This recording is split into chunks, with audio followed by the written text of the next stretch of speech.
Patriots safety Jabrill Peppers is back. We know we have not been with our safety for the last 7 games since he's been placed on the NFL Commissioners Exempt List for reasons that I will break down here just in a few moments. But this is why you guys subscribe. Welcome into Patriots Today by Chat Sports. I am your host, Allie Barefoot, and we're going to break down the latest reports that did just come out about Jabrill Peppers and this kind of surprising move. I really didn't think we were going to see Jabrill Peppers for the rest of the season, but there has been the latest report that has come out that Peppers is back and is able to participate in all team activities. So if you guys want news just like this, go on ahead and hit that sub button for me. Help us get to 19,000. We currently have 18,654 subscribers. So all you guys have to do to be completely in the know is go on ahead and hit that sub button for me.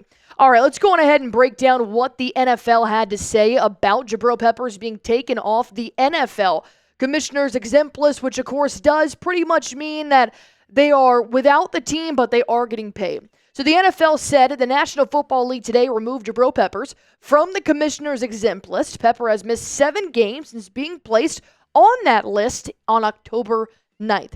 Peppers was not permitted to practice or attend games while on the list. He is now eligible in all team activities, including playing in games. In accordance with the personal conduct policy, the league initiated a preliminary investigation into the incident from early October. That review will remain ongoing and is not affected by the change in Peppers' roster. And then let's go on ahead and break down what we saw here is that this is the Patriots statement on Jabrill Peppers saying the league has removed Jabrill Peppers from the list after missing the past 7 games. He will now return to the active roster. But they said, we do understand that the league's investigation into the matter will continue, as will the legal process. We will await the outcome of both before making any further comments. So they have not addressed whether or not Jabrill Peppers will be playing this weekend or what his status is going to look like with the team, if he's going to just jump right back in. But as far as I know, Peppers has not been with the team. Now, Doug Kyed kind of broke this down here in the terms of why now. Why was Jabrill Peppers elevated now? Well, it's because the baseline suspension for a violation of the personal conduct policy involving the actions for which he's accused is 6 games, and he's already missed 7 games.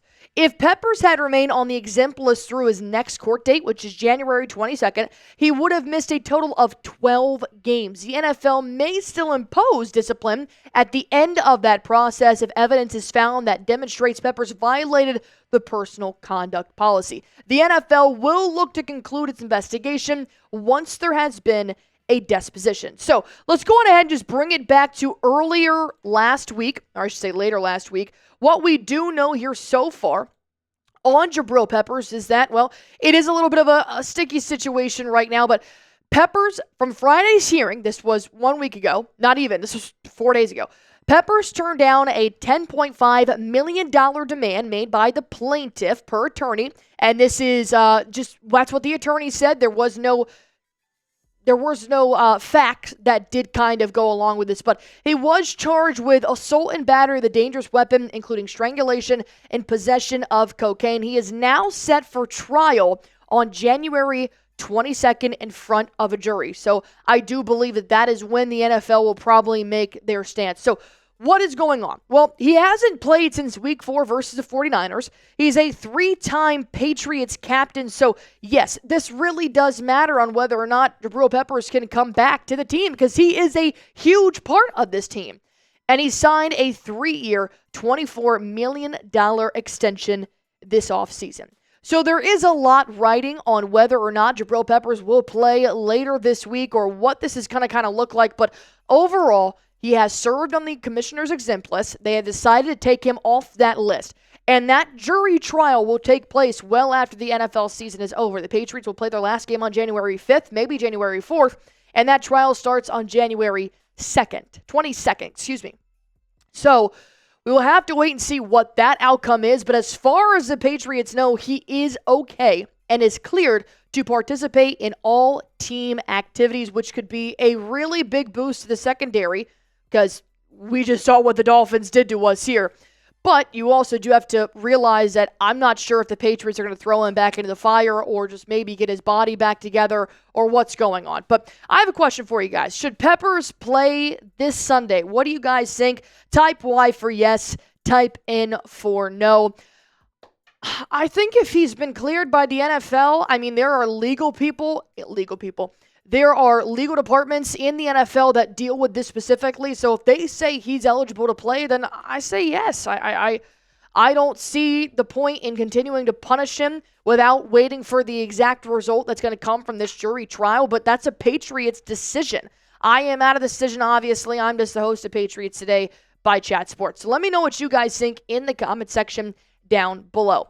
All right, we're going to go on ahead and jump into another section of this video here because while we may or may not see Jabrill Peppers later this week, we do still have a lot of things that need to be addressed. The Patriots need positions filled because whatever is going on that field right now is not cutting it. So we're going to break that down here in just a moment. But first, I do want to go on ahead and tell you guys about one of our sponsors here on Patriots Today, and that is Fanatics. Look, I love Fanatics. I know you guys love repping the Patriots gear through thick and thin. Let me tell you, it's getting chilly outside. I know that the holidays are coming up. Black Friday is here. And if you guys are looking for a great deal to get this nice crew neck, I mean, this can go under hoodies. This can go over long sleeves. This can go under a t-shirt, under a jersey as well. So versatile. I think I'm going to get one myself. Right now, it's 40% off. This is $35 right now on Fanatics. If you guys use chatsports.com/Patriots crew neck. That's going to get you guys this deal. I mean, you can even, it looks soft. I love all things that are soft. And let me tell you, I have been called a great gift giver by many people in my life. Get this for your boyfriend, ladies. Fellas, get this for your girlfriend. It goes both ways. Hell, you guys can match. I think it'd be super cute. So if you guys want to go on ahead and get started with that, just use that promo code chatsports.com/Patriots crewneck. This is going ahead and going to get you that deal ahead of Black Friday, and I will comment it on this video underneath in the comment section. All right, let's talk about the tweet that I had the other day watching the Patriots play football, and I was losing it. If you guys were there in my watch party, you saw that I was absolutely done with the offensive line. 2 flags on Braintree Jacobs, the right tackle. 2 flags on Verdarian Lowe, the left tackle, in the first 8 minutes of this ball game. Do not ever tell me you want to draft Travis Hunter again. Do not ever tell me you want to get a wide receiver with the first pick in the 2024 NFL Draft. It is so far down the totem pole of needs that this team needs. I can't do the wide receiver route. Because what I saw from the Patriots offensive line yesterday was so abysmal that I need something new immediately. Because what we're looking at here with the Patriots starting offensive line is you're looking at Verdarian Lowe, Michael Jordan, Ben Brown, Mike Onwenu, and Braintree Jacobs. If you told me in the preseason this was going to be our offensive line, I would have said, who? He's cool. Okay, interesting choice. Interesting. No city so. This was not the offensive line I thought we were going to be running with. And then when you kind of take away their names and look at their backstory here, Verdarian Lowe, 16 career starts. He's been playing in the NFL since 2022. Mike Jordan, he's a 6-year player, and I'll be honest, I really don't have an issue with Mike Jordan at left guard. Do I think he's the best option in the NFL? No. Best option on the Patriots? Maybe. Ben Brown, we picked him up from the Raiders practice squad. This is not an NFL starter, okay? Mike Onwenu is the only one that I think has the true accolades to be protecting Drake May on this offensive line. They just extended him in March for good reason. He is very good inside on the right side, and I thought last year when they paired him on the right side with City So on the left, it created a wall around that center. It was harder to get to the Patriots quarterback, but Mike Jordan's done okay. And then Braintree Jacobs, he was a waiver claim pickup. Does this look like the offensive line that is prepared to block even a veteran NFL quarterback? No, it's not. But there is something that's giving me a little bit of hope. That would be next year's offensive line. The only 2 guaranteed players to come back, I should say 1.5. Mike Onwenu will be coming back next year. They just extended him earlier this year in March. David Andrews, as of right now, is coming back. However, there was a recent report that David Andrews is debating on whether or not he will play next season, but that's down the line. So that means you have opportunities to fill the left tackle, left guard, and right tackle. But Allie, are we going to go draft 3 guards, three offensive linemen in the draft? No. You use your $40 million in cap space to fill up the offensive line and make it a little bit better. Because right now it's garbage. It is terrible watching this offensive line every Sunday. But this isn't forever. This is the rebuild, and we know the Patriots do have the money in order to go out and get somebody that's going to help Drake May in his development in the NFL. I think you trade for maybe not even just 1, but maybe 3 offensive linemen this season. I think you use some players on defense, you use some wide receivers, you got 6 of them on your roster, and you go out and you get some help. Because what are these players going to be looking for in the offseason? To get paid. What do the Patriots have? Money. I accepted Elliott Wolf not making any moves this offseason. I wasn't happy about it, but I accepted it because I thought, hey, maybe let's see how the rebuild works and then go figure out what you need. We have needed an offensive line for so long now that I think you should be picking up the phone right now and starting on your trek for the offseason. Because if we get stuck with that offensive line again, you can expect this exact same record next year. So I do have a question. Because while they can still draft an offensive lineman, and I personally would like them to, in the first pick of the 2024 NFL Draft 2025, draft an offensive lineman or trade for one. Type D for draft, type T for trade. Let me know in the comment section down below. All right, I also want to bring up this because the other area of need here is the cornerback. It's the cornerback and the offensive tackle or offensive guard, which offensive line, I'm just going to put it there. The Dolphins' passing yards in Week 12 had Jalen Waddle with a season-high 144 yards on 8 receptions. Tyreek Hill had 5 receptions for 48 yards. And let me just kind of paint you a picture here. Which player are you taking first in your fantasy draft? Tyreek Hill. Exactly. So why does Hill have less yards than Jalen Waddle knowing that he's wide receiver 1?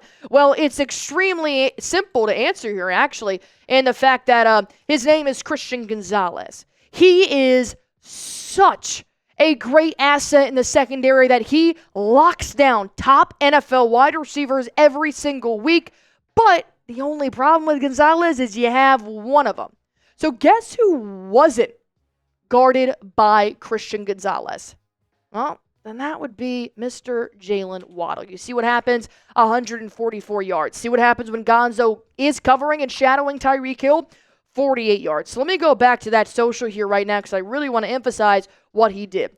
Targets only 1 time while Gonzo was on Hill. He had 1 reception while Gonzo was on Hill. 10 total yards while Gonzo was shadowing Hill, and 0 touchdowns. I mean, he is locked down like no other.